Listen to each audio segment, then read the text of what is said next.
Vamos a dar inicio a este panel, reformas legislativas en los sistemas de compras públicas en la región.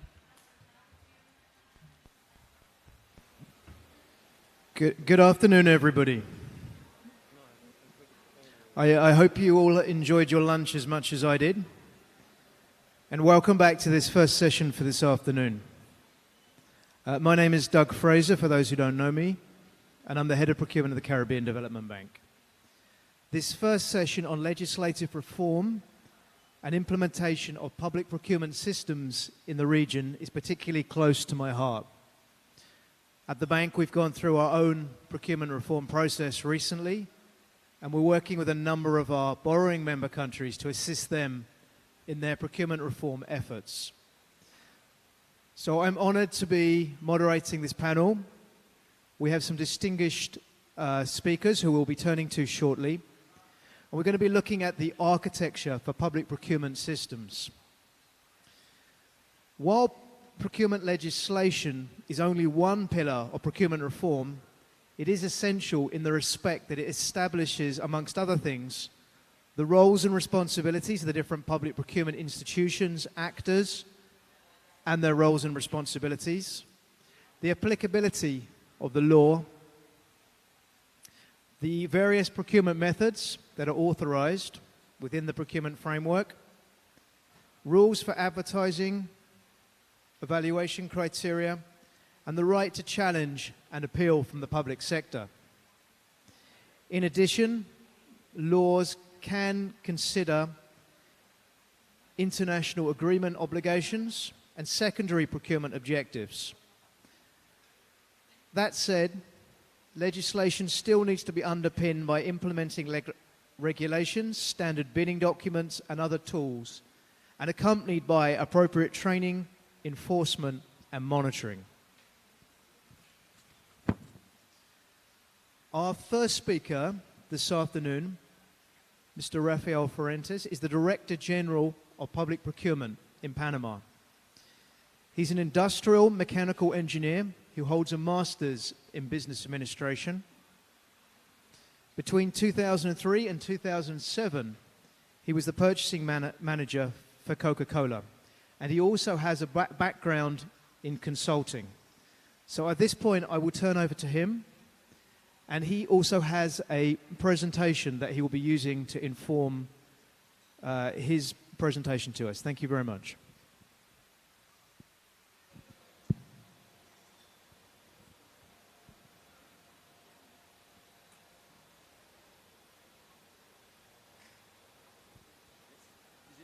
Is it possible to bring up the presentation?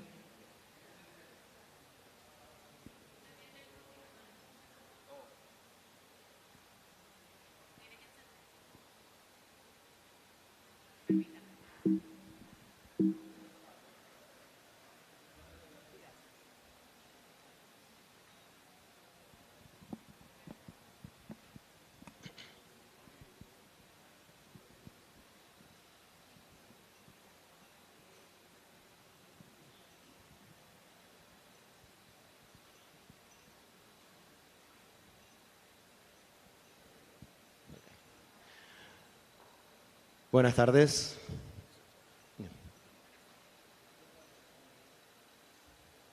Como decía Douglas, Rafael Fuentes, mi nombre, Director General de Contrataciones Públicas. Le doy las gracias a la licenciada Yocasta Guzmán y al equipo de trabajo de la Dirección General de Contrataciones Públicas y obviamente al BID y a la OEA por unirnos en este foro que obviamente nos brinda muchos intercambios de experiencias,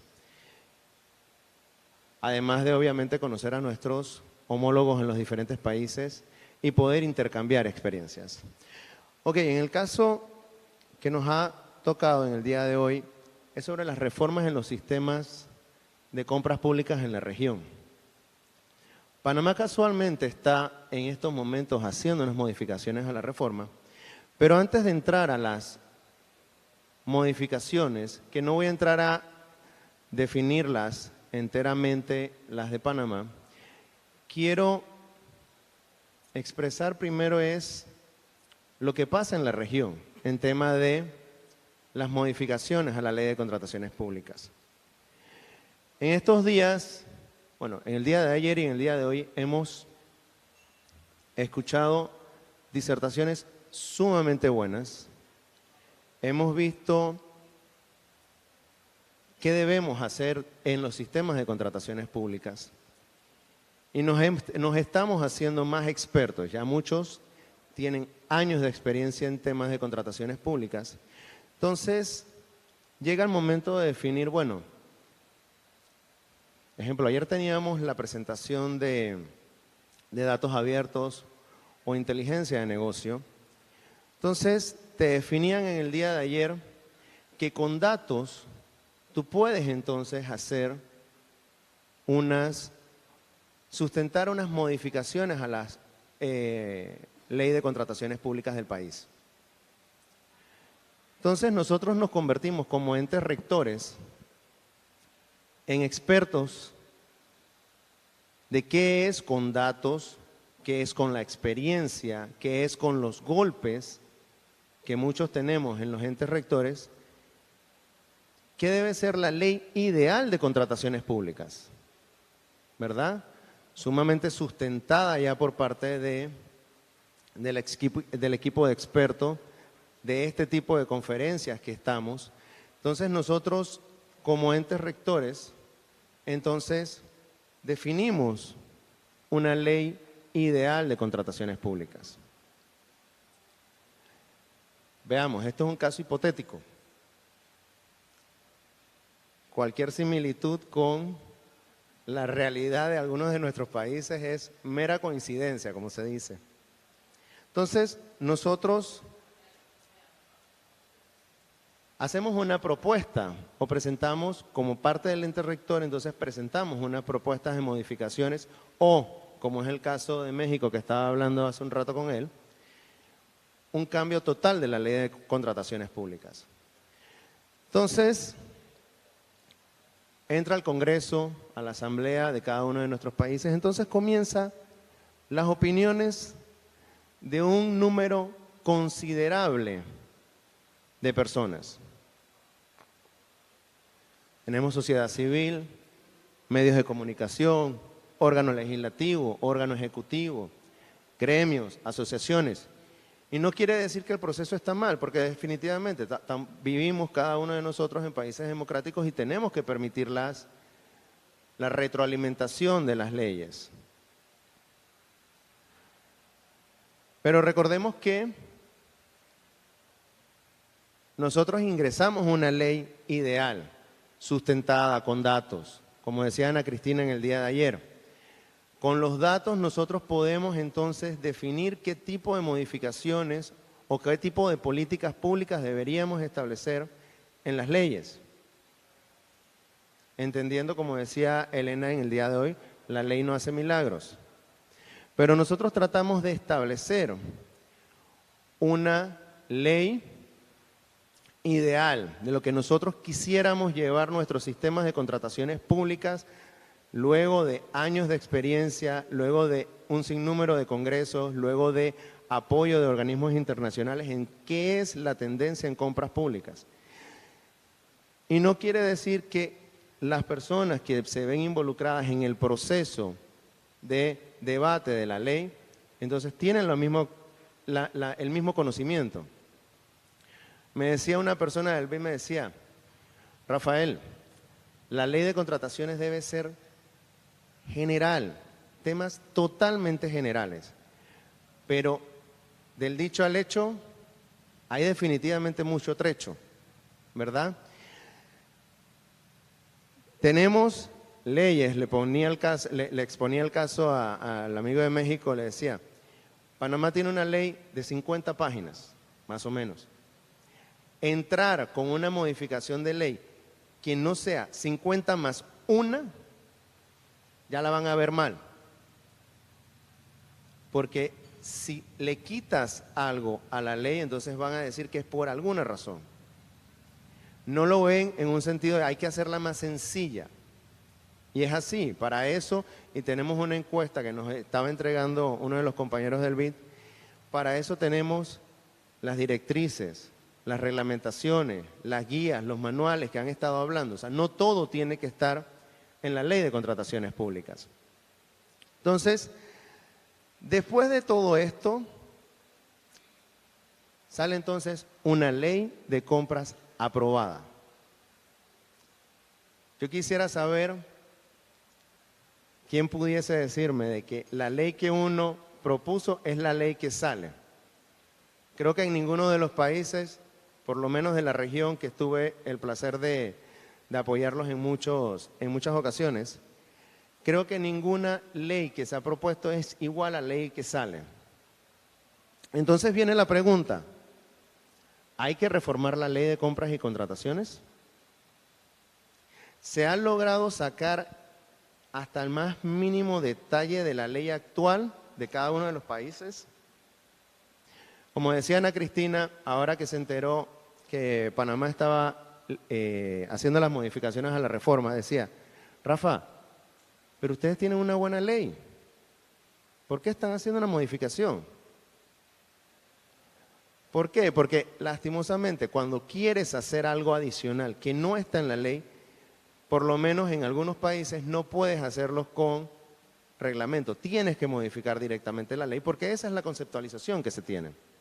Entonces, la pregunta es importante, ¿hay que reformar la ley de contrataciones públicas? Pongamos el ejemplo de nuestra amiga Yocasta. Yocasta tiene una ley del 2006, si no me recuerdo, ¿verdad? Un reglamento del 2006, 2007, no, se reformó, pero tienes una ley del 2006. Y miren todo lo que ha podido hacer Dominicana sin necesidad de entrar a modificar la ley de contrataciones públicas. Eso es lo que tenemos que ver.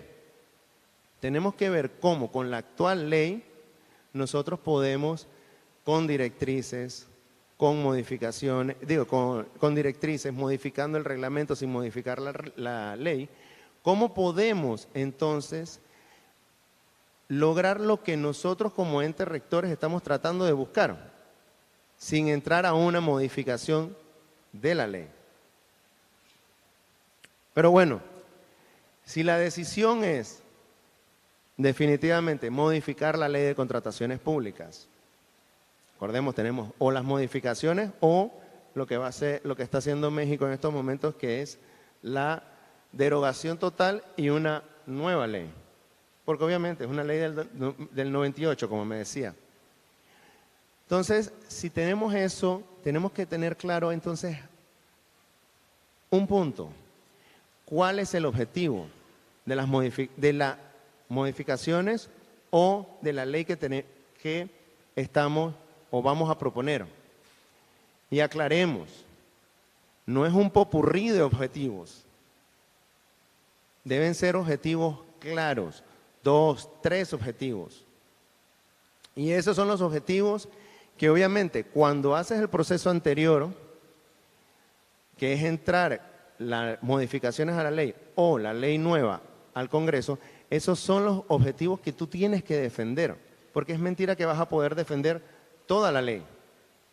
Pero tú sabes cuáles son los 3, 4, 2, un objetivo básico.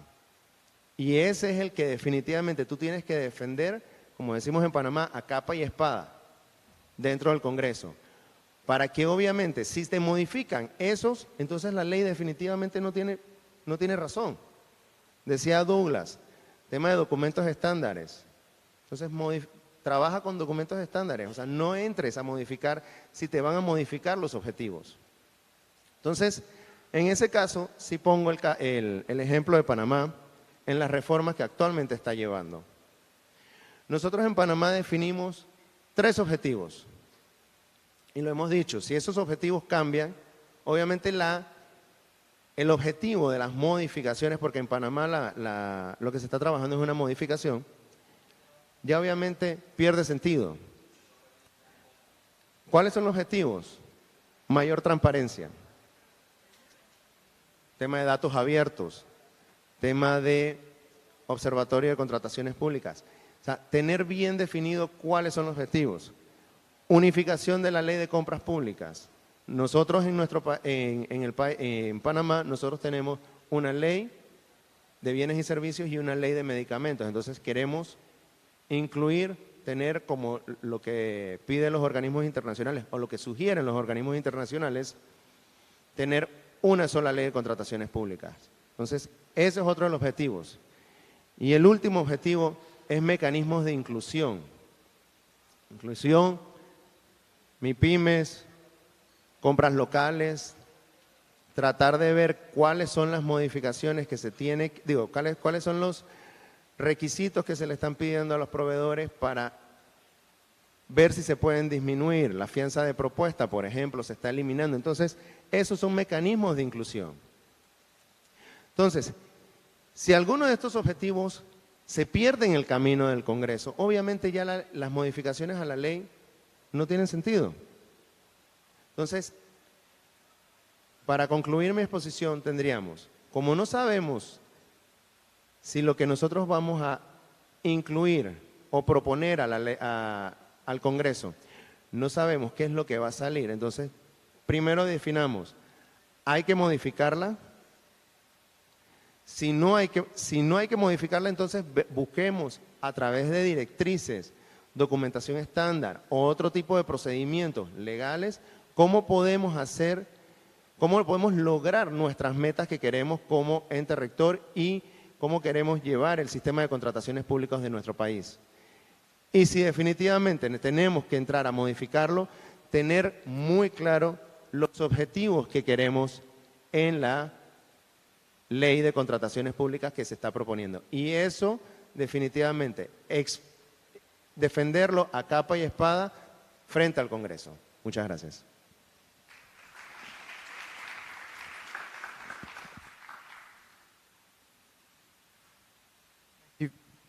Thank you very much, Rafael. And I think there's some really important truisms in that presentation, particularly the points that he emphasized a number of times as to why are we entering into a reform process in the first place, what modalities are available on the table to undertake that reform, and as was wisely said, not just legislative reform. And the other thing that came across to me is the need for simplification. We have to think downstream about the implementation of the legislation that we put on the table and then bring forward. So thank you very much, Rafael. Our next speaker is Mr. Terence Victor, Acting Chief Procurement Officer for Grenada. He has 20 years of experience in the public sector and has been involved in public procurement since 2011. He's worked with a number of international partners, including ourselves at CDB, the World Bank, the EU, and the Commonwealth Secretariat. He recently completed a master's in procurement for sustainable development from the International Training Center of the ILO. I'll hand over to Terence. Thank you.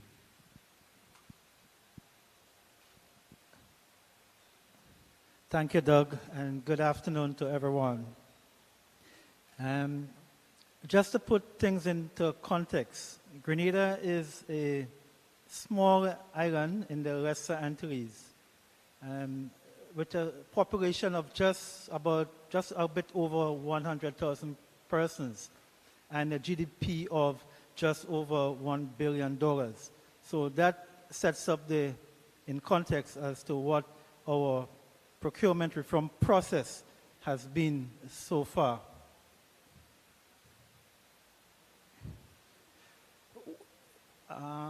Our reform process started quite a while now, 2007. And back then, or prior to that, there was just a Central Tenders Board and some financial rules that was dated back maybe as early as the 1960s or before that. And those rules were seriously inadequate. The Tenders Board had no formal legislation, no formal documentation to guide the processes. And therefore, accountability, transparency, and good governance were definitely a big issue. So the reform process actually started in 2007 with the drafting of a Public Procurement and Contract Administration Act. However, just about that time, 2008 actually, there was the world economic crisis, and the government felt that we would not implement such an act because it was somewhat extensive and very costly. So although it was passed, it was never implemented, and the process was put on hold until 2014, when the Public Procurement and Disposal of Public Property Act was passed. And that act laid down the basic principles and the objectives that we hope to achieve through our procurement processes. It laid out the key institutions, such as the procurement board, which is responsible for the governance and supervision of the entire procurement system, right? It established a review commission that deals with appeals and claims during the procurement process. It also established a central procurement unit where all the operations and the training and the whole implementation of the act would take place. That is in the Ministry of Finance. It established the procuring entities and the roles and the functions as contracting authorities, and also evaluation and tender committees. So these institutions were the main ones established by the Act. It laid out who they are and what they're supposed to do. And we thought that at that time we had something good going. However, by 2018, or actually before that, 2017, we recognized that the Act had serious limitations and it was not really working for us, and therefore amendment had to be made, right? We recognized that a key ingredient was somewhat missing, that it did not had any mention about sustainability in our procurement processes. And added to that, there were some other limitations of the Act that we sought to address through an amendment in 2018, right? And including in that amendment, we set out as an objective of promoting sustainable development and protection of the environment as one of our main objectives in the Act. We felt that it was important to at least have something in our Act that would give us a foundation where we can build on as we intend to implement sustainability in our procurement processes. I must say that sustainable development is quite a major initiative for Grenada. We are very ambitious about making our main city, St. George's, a climate smart city by the year 2030. And there are a number of initiatives, various initiatives and projects geared towards establishing St. George's, Grenada, as a climate smart city in the region, hopefully the first one. So since then, our focus has mainly been on getting it right? As was said by my colleague in the previous presentation, you would not implement something like a procurement act and get it right at the first time. It has to be continually updated, continually keeping up with the different changes and with consideration as to what is going on in the region and the wider world. So we are a bit focused on, at present, we are focused on completing a policy on sustainability in our procurement. Through the assistance of the World Bank, we developed a policy, and we have not begun implementation yet, but we have just completed a policy on the inclusion of sustainability considerations in our procurement processes. That we hope to achieve by the first half of next year, by having full implementation.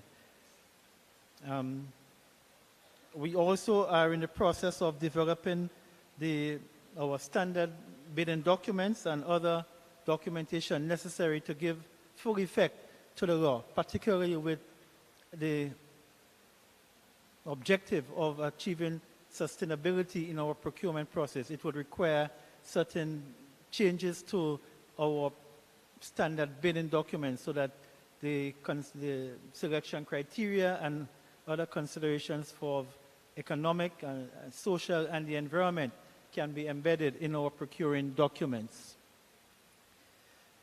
We also take on the task of introducing framework agreements as part of our sustainability initiative in procurement.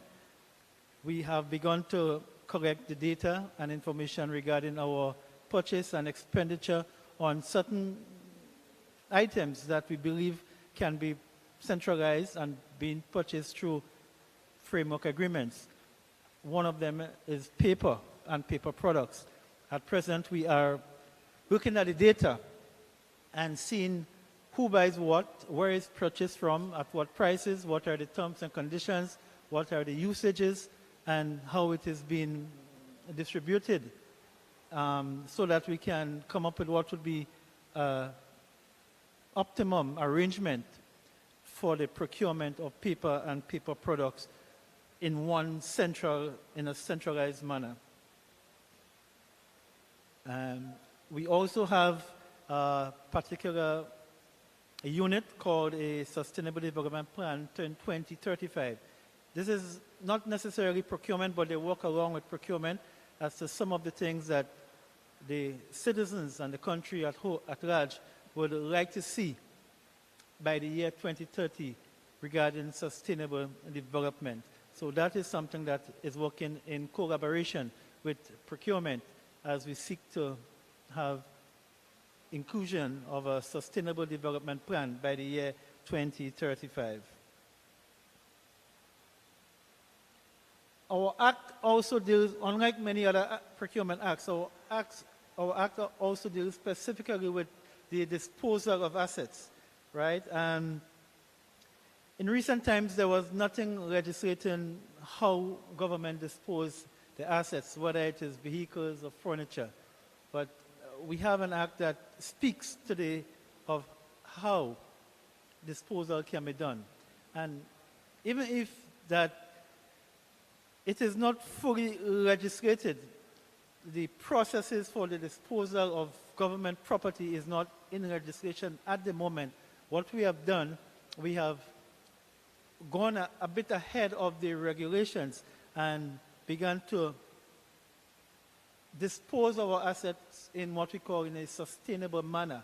In other words, we do not, as in the past, just dump something when it is not being in use. We would examine, we would assess, and we would make a decision as to whether or not we can repair, we can reuse, or we can reallocate. And these are mainly vehicles, equipment, and furniture. In the past, it was easy to, when a chair or desk is not proper, it was easy to take it to the dump. Today, what we do, we look at it, and we can repair it, and we can transfer it to another procuring entity, and it would be as good as new. So in that sense, we would, of course, save the cost of purchasing a new one. We would also save the environment or the landfill where that would have otherwise been dumped. So these are the kinds of activities we do in our disposal of assets. Right? We also sell those that really are of no use to government. We sell them as scrap to someone who would make use of it. We use dumping only as a last resort because, as I said, Grenada is a very small country and we do not have a large space for dumping. So dumping materials has been only as a very last resort when there can be no feasible use for it anymore. Then we have no choice but to dump it. And even then, it is being dumped in an environmentally friendly manner, depending on the nature of the material, depending on the implication it has for the environment. So these are some of the things we do with regards to our disposal of public property. In looking forward to 2020 and beyond, we hope to continue our focus on sustainability. We hope to have a full implementation of a sustainability in our procurement policy. We hope to improve our legislation, our guidelines, and our policies regarding procurement in general, and in particular, sustainable procurement. Of course, technology is very helpful. We hope that we can have improved technology, not necessarily to have e-procurement at this time, but technology that will facilitate our procurement processes and make some of our administrative and paperwork easier through the technology. We would love to do more. We would love to do more analysis and gather data in order that we can make sound procurement decisions. That has been a major limitation for us in our procurement reform, the collection of data to make decisions. And we hope that we would be able to have, whether it is the technology or the technical assistance necessary, that we can gather the relevant data and analyze the data to make sound procurement decisions, particularly with regards to sustainability and framework agreements. The data is very important. You must know what you are doing. You must be able to measure it. You must be able to assess it, and in order to make a sound decision. Of course, capacity is a big issue for us. Public procurement is relatively new in Grenada and in the region, I may say. We need to build capacity so that we can make better decisions, we can improve on our processes, and we can be more efficient.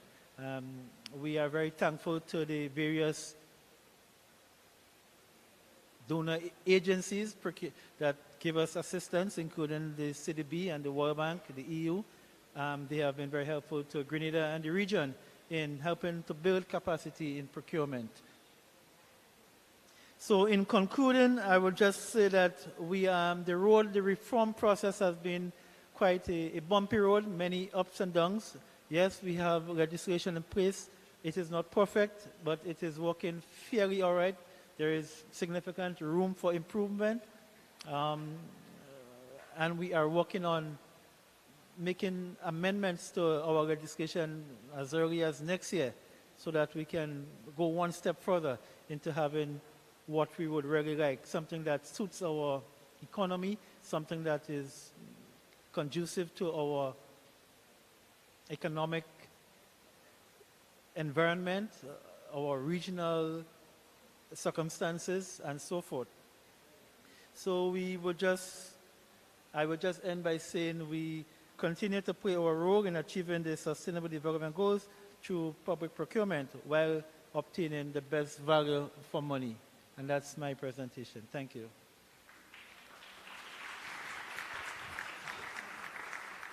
Thank you very much, Terence, for giving us the case study of Grenada and your experiences in going through that procurement reform process.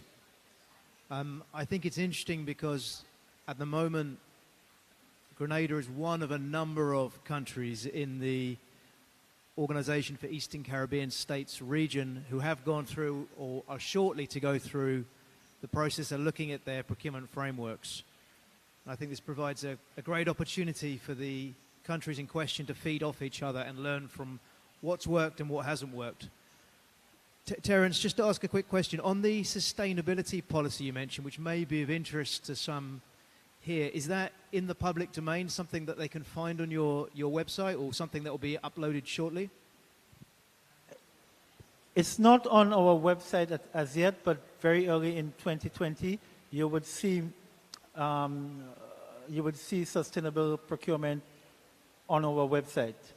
But we have not established that as yet. We need to, first of all, get our website fully functional. Thank you. We look forward to seeing that in the near future.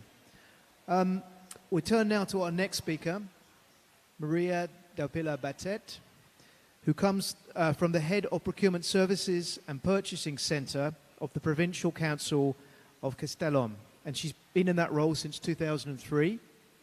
She's also an Associate Professor in the Public Law Department of Jamie University. She's published a variety of articles related to procurement, and doing my due diligence prior to this event, I also found, I believe, quite an informative blog that she writes on public procurement, which may be of interest to some of you to look at after this event. Maria, thank you very much. I'm going to turn over to you. Hola. Muchas gracias por la presentación y sobre todo muchísimas gracias a Yocasta por invitarme a este encuentro tan importante. Seguro que todos aprendemos muchísimo. Estoy encantada de estar aquí. A ver, yo voy a hablar de nuestra ley de contratos, que es bastante reciente. Voy a ir enumerando los principales cambios que se han introducido en nuestra legislación.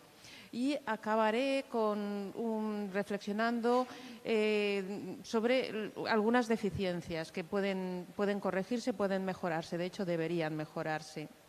Bueno, pues nuestra ley 9/2017 entra en vigor el 9 de marzo de 2018. Transpone, aunque tardíamente, pero transpone la Directiva 24/2014 de la Unión Europea. Y esta ley nace en un contexto en donde hay cierta alarma social por varios casos de corrupción importantes en contratación pública. Aparte de esa cierta alarma social, hay una decisión del Consejo de la Unión Europea donde nos advierte a España sobre la reducción del déficit público. Entonces, nos dice que nuestras compras no son eficientes y nos advierte de faltas de mecanismo de control tanto a priori como a posteriori. Teniendo en cuenta este contexto, nace la ley y por ello una de las principales novedades es que se introduce el principio de integridad en la contratación pública. En el primer artículo, en el artículo 1 de nuestra ley, se introduce este principio. Pero no es una cuestión formal. Este principio va a tener consecuencias jurídicas. En la ley se regula los conflictos de interés, de forma que cualquier persona del órgano de contratación o simplemente que esté en la tramitación del procedimiento o pueda influir en la contratación, debe abstenerse o puede ser recusado cuando pudiera parecer que tenga un interés en dicha contratación. La propia ley dice pudiera parecer, o sea, que lo abre, no solo que tenga interés, sino que pudiera parecerlo.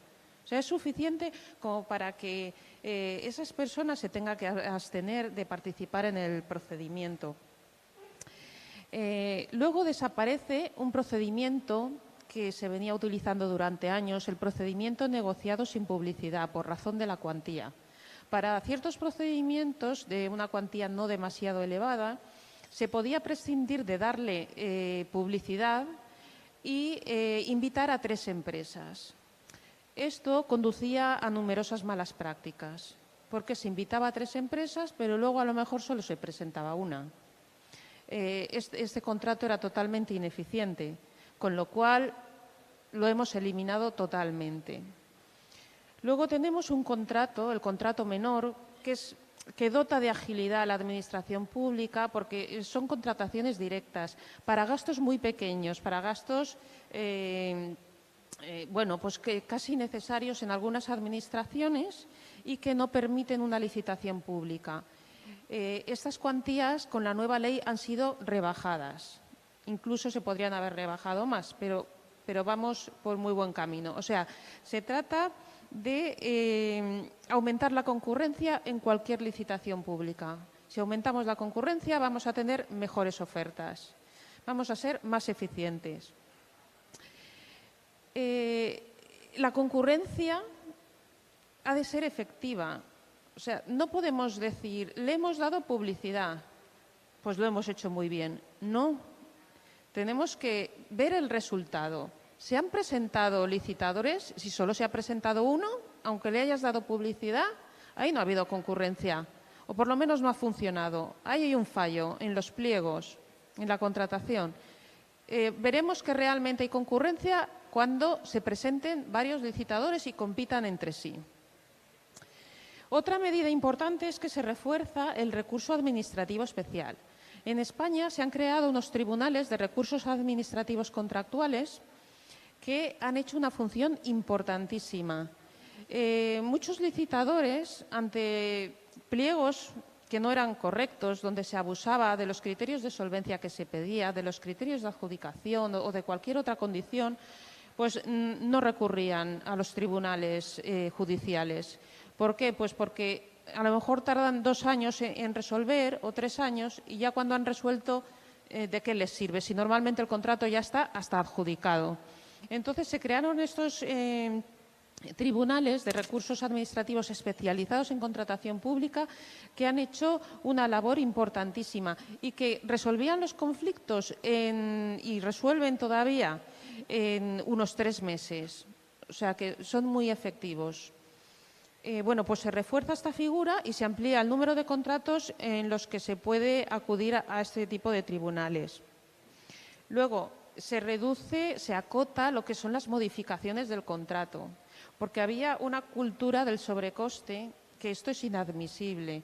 No es posible que se adjudique un contrato por un precio y que después de la ejecución, después de las distintas modificaciones, tengamos un coste total del 200% del precio de adjudicación. Eso no se puede tolerar. Modificados los justos, muy acotados y muy motivados. Y desde luego que nunca modifiquen ninguna condición esencial del contrato. Por ello, los modificados ahora también hay que publicarlos, porque si un licitador que no resultó adjudicatario cree que con ese modificado se están alterando las reglas de juego, puede recurrir. Luego se profesionalizan las mesas de contratación. Con carácter general, en una mesa de contratación, que son los que abren las ofertas y las que proponen el adjudicatario, etcétera, no puede haber políticos. Eso es muy importante. Tiene que ser todo personal técnico. También se crea un organismo independiente de regulación y supervisión de la contratación pública, si bien es cierto que hasta ahora pues, no ha hecho una labor importante por falta de medios. Se regula la figura de la consulta preliminar al mercado. Muy importante, porque ¿cómo se funcionaba hasta hace muy poco? Un técnico que tenía que elaborar unas prescripciones técnicas y no era especialista, lo que hacía era contactar con una empresa y pedirle información. Y además esto se hacía pero no se decía. Porque claro, si tú contactas con una empresa, la estás inhabilitando para que luego se presente a la licitación pública. Eso era una mala práctica. Entonces, la consulta preliminar ahora te permite que con luz y taquígrafos, publicando esa consulta para que se presente el que quiere y dé sus opiniones, el órgano de contratación pueda tener información suficiente para hacer un buen pliego, para evitar pliegos que vayan contaminados o incluso, cuando no se acierta, que se queden desiertos.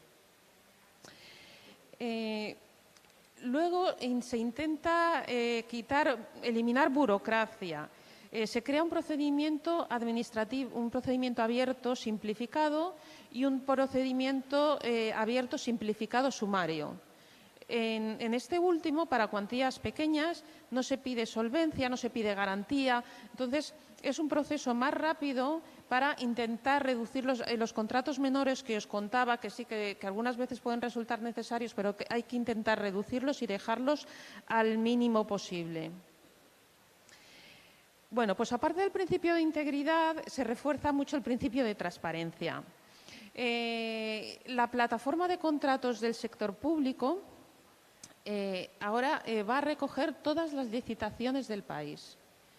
se puede publicar directamente en la plataforma o a través de los distintos perfiles de contratante de cualquier poder adjudicador que estén interconectados con esa plataforma. O sea, que un licitador no va a tener que vagar por todas las plataformas de las distintas administraciones para encontrar si hay una licitación que le interesa.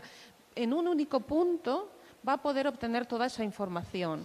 Además, en esa plataforma no solo se cuelgan las licitaciones, se va a colgar todo el procedimiento, desde la memoria de necesidades hasta los informes técnicos, bueno, salvo aquellas partes que puedan ser confidenciales, pero se va a colgar, se va a publicar todo el procedimiento. Luego se implanta la licitación electrónica. La licitación electrónica es obligatoria, salvo muy poquitas excepciones, pero es obligatorio licitar electrónicamente para cualquier administración pública. Eso, bueno, supone una transparencia importantísima porque, bueno, hay una trazabilidad y en cualquier momento se sabe quién ha intervenido, cómo, hora exacta, segundos exactos, o sea que es importantísimo. Luego, en tercer lugar, se pasa a una visión estratégica de la contratación pública, de lo que se ha hablado mucho en este contrato. Se trata de concebir la contratación no como un mero medio de abastecerse de materias primas o de obras o de servicios, sino como un modo de hacer políticas públicas. Y es necesario hacer política pública social, medioambiental y de innovación. Para ello, por ejemplo, a modo de ejemplo, porque la ley es amplísima, pero se obliga a reservar un porcentaje de contratos de importe contractual a empresas de inserción y a centros especiales de empleo, que son los que, bueno, pues, tienen a gente con especial dificultad o en riesgo de exclusión social. Luego se obliga a incorporar una cláusula, una condición especial de ejecución que tenga que ver o social o ambiental, pero es obligatorio incluir en cada contrato una condición que se adecue al objeto del contrato. Se presta los trabajadores van a tener ahora una protección especial, los trabajadores de las empresas contratistas, puesto que se tendrá que cumplir los convenios colectivos sectoriales de aplicación. Si se incumplen, si no reciben las remuneraciones y el resto de condiciones que tienen, que están pactadas en dichos convenios, el contrato se podrá resolver. Y luego, respecto de la innovación, se ha creado un contrato, el de Asociación para la Innovación, que es muy interesante, que permite adquirir productos, servicios o obras que no estén en el mercado. O sea, atendiendo a una necesidad pública, se permite que se investigue, se desarrolle y posteriormente se pueda adquirir el producto si cumple con los estándares de calidad que ha señalado en los pliegos. Bueno, puedo presumir de que en la Diputación de Castellón hemos lanzado el primer contrato de asociación para la innovación, que está teniendo muy buen resultado. Y luego también el Servicio de Salud de Galicia ha lanzado 2 contratos más. Son los 3 primeros contratos de asociación para la innovación. Respecto, ya en cuarto lugar y en último, también se intenta acercar a las pymes a la contratación pública, en la convicción de que la pyme es la columna vertebral de la economía, la que crea puestos de trabajo y, sin embargo, por comparación, no son los que más adjudicaciones, ni mucho menos se llevan de la contratación pública, sino que son grandes empresas. Entonces, ¿cómo se ha hecho esto? Pues se obliga a que los grandes contratos se dividan en lotes de importe más pequeño para que estas pymes se puedan presentar, puedan hacer frente a esos trabajos y además pues tengan solvencia suficiente como para poderse presentar. Bueno, ahora he dado solamente unas pinceladas de algunas modificaciones que creo que son muy importantes de la nueva ley. Y en cuanto a las deficiencias, pues también las hay. Por ejemplo, el trato a los municipios muy pequeños es el mismo que a una administración grande. Entonces, pues hay municipios donde carecen de medios personales y materiales para poder afrontar todos estos retos. La contratación pública es muy compleja, es muy difícil hacer unos buenos pliegos y estas administraciones carecen de medios para hacerlo. Luego, por ejemplo, para la licitación electrónica, algunas están teniendo problemas, porque es que ni siquiera les llega bien el wifi. Si no tienen wifi no pueden licitar electrónicamente. Entonces, hay aquí no se les ha dado, no se le ha regulado para este tipo de administraciones nada específico para ellos, y eso habría que mejorarlo. Y luego también hay preceptos que son interpretables, que no son muy claros, preceptos de la ley, y lo que está pasando es que los tribunales de recursos contractuales administrativos, que os decía yo que son tan importantes y que hacen una función tan estupenda, pero ahora resulta que están dando versiones contradictorias.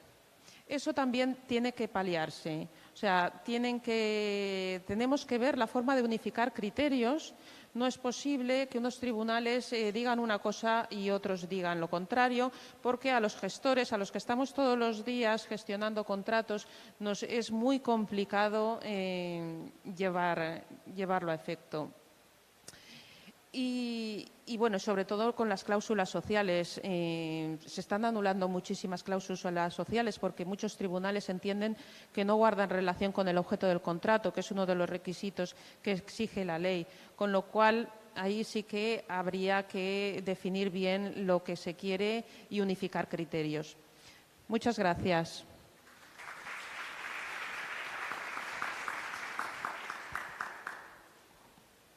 Thank you very much, Maria. And it was there was a wealth of practical reforms highlighted there to streamline processes and encourage innovative practices. And I suspect there'll be a number of questions from the floor later about those.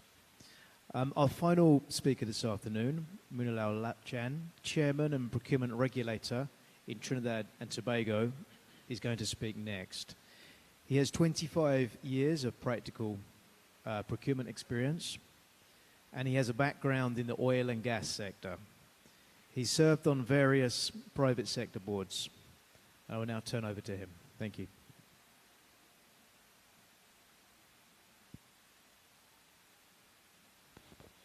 Sound check.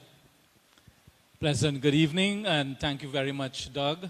And it's really indeed a privilege to share with the panel, and also my special thanks to the organizers and sponsors of the event and giving me the opportunity to share.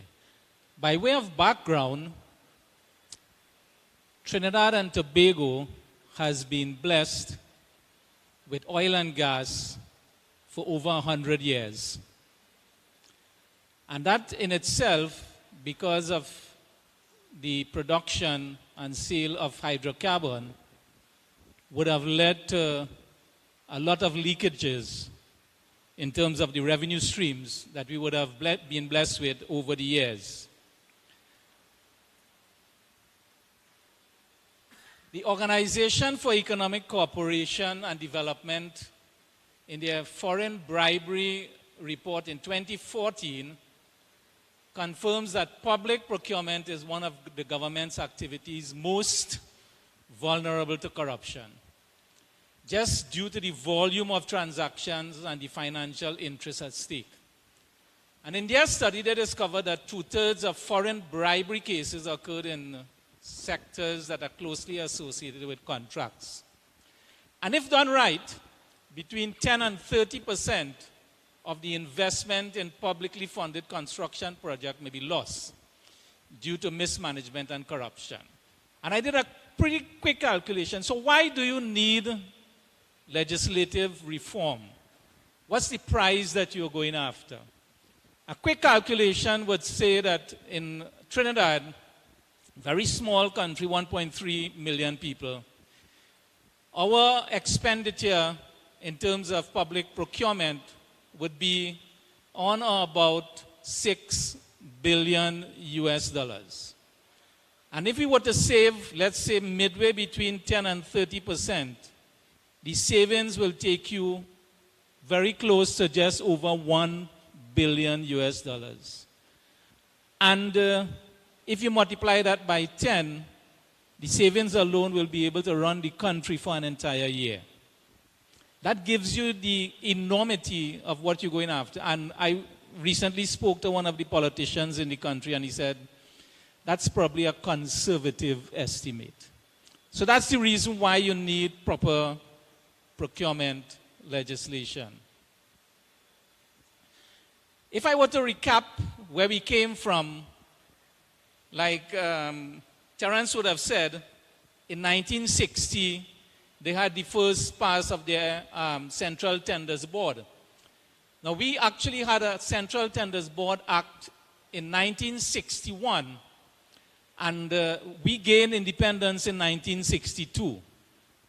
And that gives you an idea of how long that act was in place.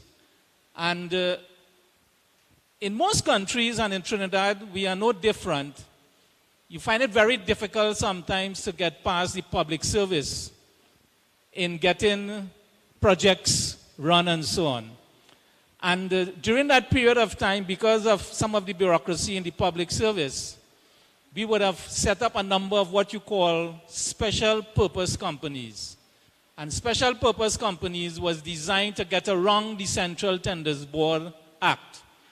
And they had their special guidelines for the state sector set up in 2011. And in effect, only the ministries would have followed through on the Central Tenders Board Act, and the special purpose companies, which spent most of the money, would come through the state sector monitoring manual. And therefore, with that said, because of some of the leakages that we would have seen and the alleged corrupt practices, we had a white paper that was developed on procurement reform in 2006. And this highlighted some of the weaknesses and limitations. And I just want you to follow through now. From 2006, there was a joint select committee set up to consider this legislative proposal. So that's about 5 years, a 5-year span. And between 2010 and 2015, another 5-year span, we had the first pass of the public procurement and disposal of public property. And as Terence would have mentioned, we probably are too close together in terms of geographic location, so we followed after Grenada, or they followed after us. But it was around the same time. And this is public procurement and disposal of public property. But as Terence suggested, they included disposal of equipment. We actually added another dimension to our act, and it has to do with not only personal property, but real property. It includes land, buildings, and infrastructure on land and building. But recently we were thought, let's do some more investigation at what land really means. And it comes back home to what I was speaking about in terms of the oil and gas. Land also includes the mineral oil and gas that is below the surface. So it also now looks at the disposal of real property that includes land and the minerals under the land. So it puts a different dimension. But in addition to disposal, we also speak to retention. So not only do you purchase and put up and construct land and building and highways, but you also have now under the act to retain those property in a good state. So it adds a third dimension, not only land and building, but disposal of public property in terms of personal and real.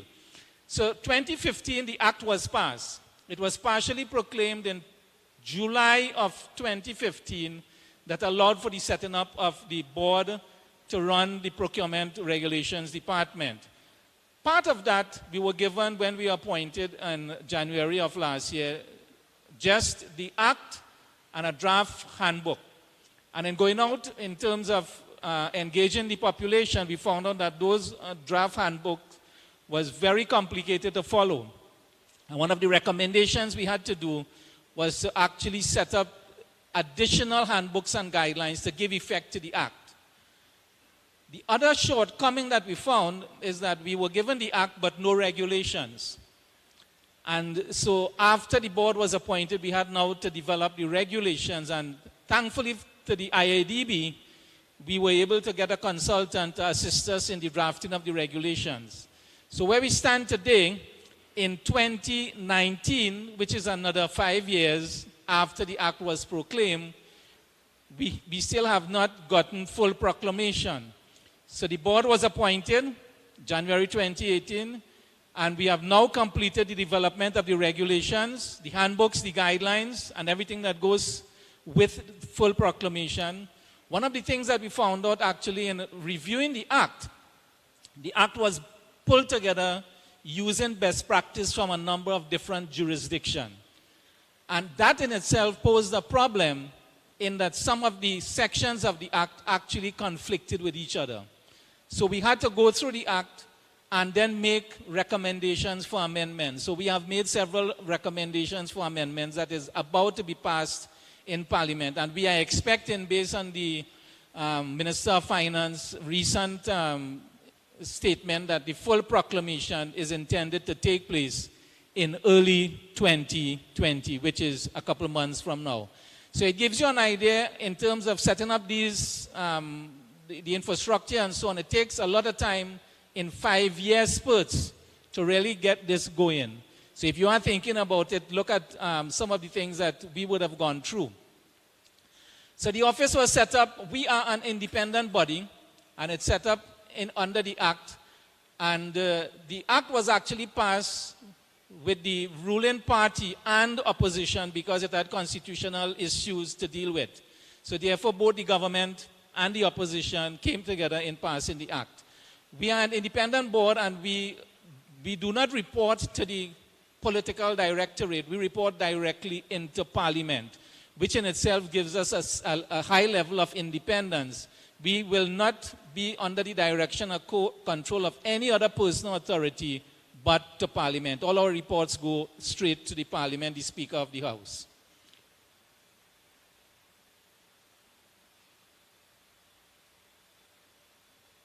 So the principles, and we would have discussed this yesterday and today, and some of the contributors would have mentioned a couple of these, but we go into a lot more detail. And to promote the principles, we are speaking about accountability, integrity, transparency, value for money, efficiency, fairness, equity, public confidence, which is very, very important because there's a loss of public confidence in terms of the amount of leakages that would have passed through the country, local industry development, and again, there will be reserve and preferential treatment for the local industry, and that in itself may pose a conflict with the principle of value for money, and then sustainable procurement and sustainable development.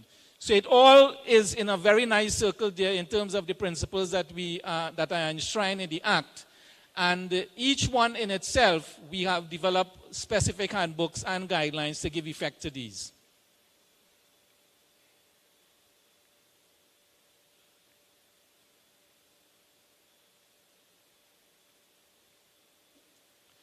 So, who actually falls under the Act? Which organizations? And this gives you an idea of the span of control. The Office of the President, and this is the President of the country.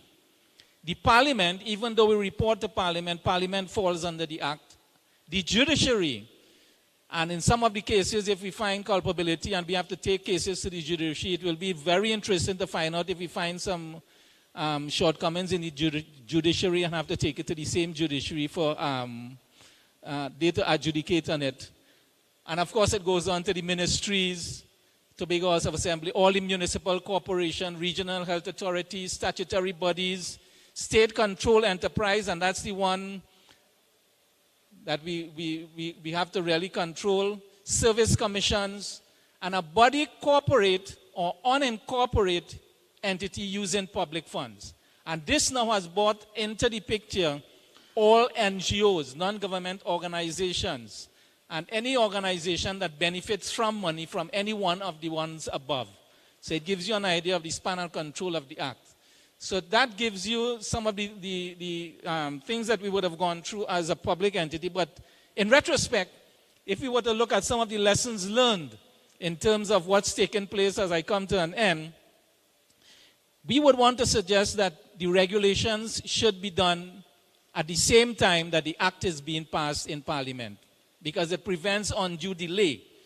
Additionally, all the roles that are now created under the old legislation, the Central Tenders Board Act, the Central Tenders Board would have been responsible for all the procurement activities of all the ministries.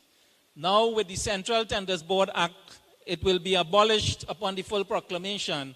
All ministries have to stand on their own 2 feet and do their own procurement. And then that in itself creates a big capacity gap in terms of their readiness to take on this additional role.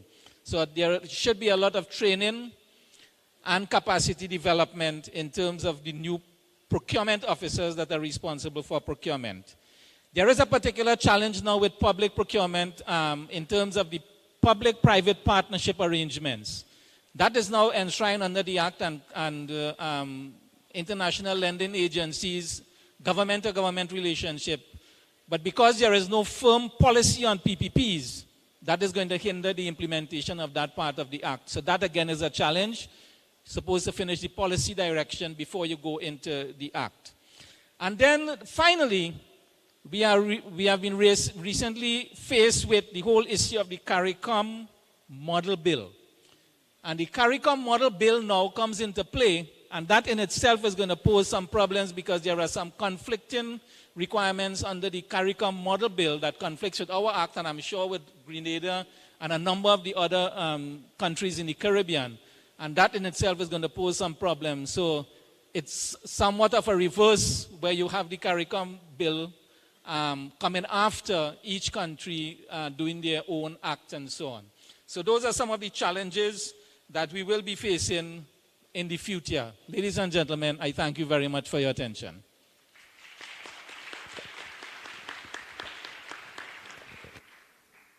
Thank you, Munilao. That was a very interesting journey that you took us through in terms of the Trinidad and Tobago reform experience. Again, I think the issue of sustainability, which a number of the previous speakers had mentioned, was a key part of that journey that Trinidad and Tobago went through.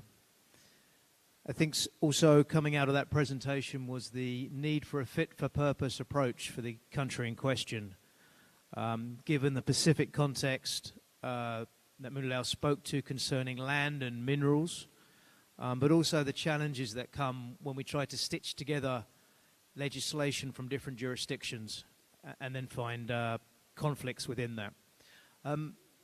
Before I open up the session to the floor, I just wanted to ask a quick question to the panel from my side, and that involves the approach that you took to consultation during your reform process.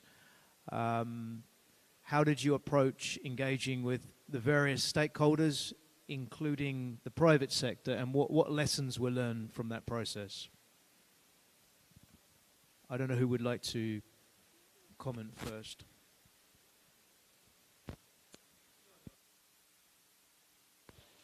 One of the things that we found out in the early stages when we were appointed is that there was very little consultation with stakeholders in terms of the development of the handbooks and the regulations. And therefore, we had to have literally hundreds of meetings. We have approximately 250 organizations that will fall under the Act in terms of public bodies. And so far, we have met with over 160 of those public bodies. And some of the amendments to the Act and to assist in the drafting of the regulations, handbooks, and guidelines actually came from those public consultations. What you find happening is that because of the different interests of the various stakeholders, you get conflicting requirements. For example, civil society, the contractors and suppliers of goods and services will want you to release some of the very stringent approach to what you would have in the legislation and books and guidelines. So you really have to have a very good balancing act to make sure that you don't compromise on what is required under the principles of the Act, and at the same time make sure you have happy stakeholders. So it took a lot of consultation. We did it online. We have an open forum where you can literally feedback information through our website. And we have a 5-day time span in which to respond to all queries and suggestions. So there is some mechanism to deal with it. Would any of our other panelists like to comment on that? Bueno, en España se creó un comité de expertos, gente muy preparada. Partíamos de una ley que, bueno, se quería respetar su estructura. De hecho, pues se respetó y únicamente pues se fueron introduciendo cambios que parecían, yo creo que son muy importantes. Y en ese grupo de trabajo pues sí que estaban integrados expertos de distintas administraciones públicas. Y una vez salió la propuesta, la verdad es que entró en el Parlamento y se presentaron muchísimas enmiendas. Todos los partidos políticos presentaron enmiendas. Al final, como ya llevábamos un retraso importante, deberíamos de haber traspuesto la directiva europea ya un tiempo atrás. Entonces, se fueron admitiendo muchas de esas enmiendas. Y bueno, pues sí que al final podemos decir que es un texto bastante consensuado, pero también podemos decir que hay algunos artículos que están un poco en desconexión, porque con las prisas al final se incluyeron como se incluyeron.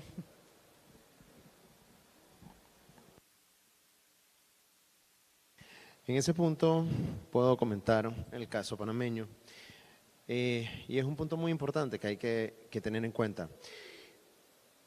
Se tiene que armar un equipo interdisciplinario, no solamente, lo comentábamos hace un rato, no eruditos en tema de ley de contrataciones públicas, sino también la práctica, escuchar al equipo, al funcionario, al servidor público que en realidad aplica esa ley. Porque obviamente tenemos que lograr aterrizarla, tenemos que lograr aterrizar esa ideologías que tienen el equipo que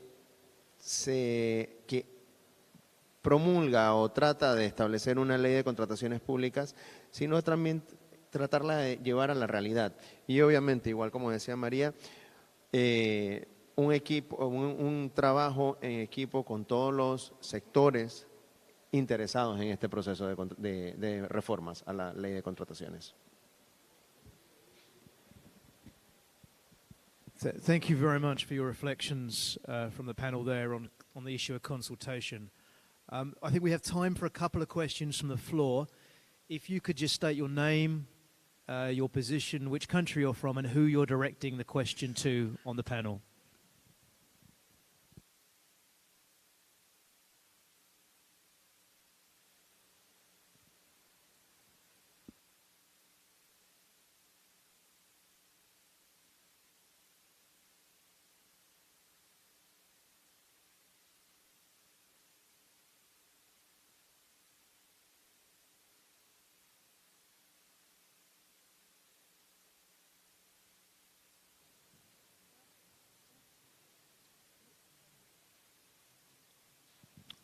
Great. It sounds better.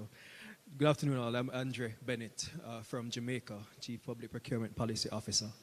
I've listened, thank you to the panelists for your most excellent presentations.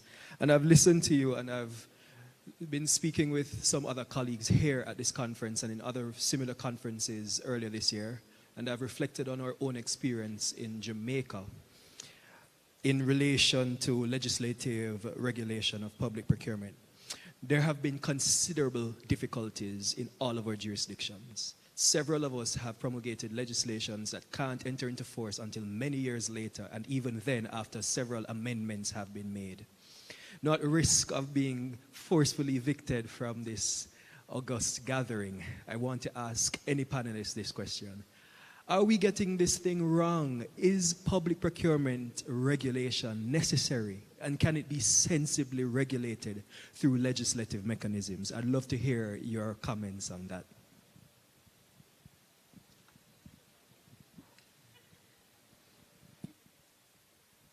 So there's an open question there for the panel. Terence, you wanted to come in? Yeah, I understand where you're coming from. The entire region is having that difficulty in getting it right. But I don't think that we could say that we don't need it. We need public procurement. I think what is missing is that we are not getting the legislation to fit with our realities, right? In Grenada's case, our Procurement Act was, most of it was derived from, of course, the UNICITRAL model, together with EU legislation, some of the World Bank, which are huge organizations, right? And to put that in a Grenada context, given its small size economy and so, it is very difficult. And that's why we ended up with an act that says one thing, but the reality is different, right? I think we need to focus more on what happens at least at a regional level, given our own culture, the way we do things, our political considerations and so, and try to frame the legislation bearing in mind those things, keeping in mind the key principles. Procurement must, wherever you are, must have the key principles of integrity, accountability, and so forth. But in the processes, right, the thresholds, the criteria, and all how you evaluate, we should bear in mind our local realities more. And you have to consult with the people. You have to consult with the suppliers, even just the public, those who have interests, even the politicians too. You have to consult and have their input in crafting a law that is conducive to your local realities. That's what I think. Thank you, Terence. I know we have more questions, but I'm told we're out of time. What I would suggest, because I know there's various people in the audience who wanted to discuss this further, please find the relevant panelists and continue this dialogue over the next coffee break. I would like to thank all of the panelists, and if you could join me in giving them a big hand for their presentations.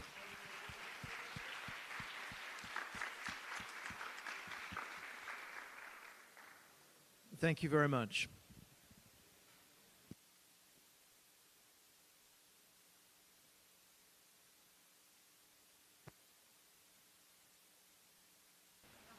Y de esta manera finalizamos este interesantísimo panel sobre reformas legislativas en los sistemas de compras públicas en la región, el cual definitivamente nos deja importantísimos aprendizajes, los cuales definitivamente van a contribuir en el diseño de la estrategia de contrataciones públicas a fin de garantizar la consecución de los objetivos de desarrollo sostenible. Agradecemos a los panelistas que nos han acompañado en este encuentro, el señor Douglas Fraser, el señor Rafael Fuentes, Terrence Víctor, la señora María del Pilar Batet y el señor Munilal Lalchan. A cada uno de ustedes, infinitas gracias por seguir dándonos su apoyo, brindándonos su valiosa presencia. Y en esta parte también quiero aprovechar para invitarles a compartir los momentos que hemos estado viviendo durante estos 2 días a través de las redes sociales. Pueden encontrarnos a través de la cuenta @comprasrd. Todas las redes sociales estamos como @comprasrd y además pueden utilizar los hashtags oficiales de este encuentro. Son 15ª Conferencia RIC 2019, 15ª Conferencia RIC 2019 y también como RIC 2019 RD.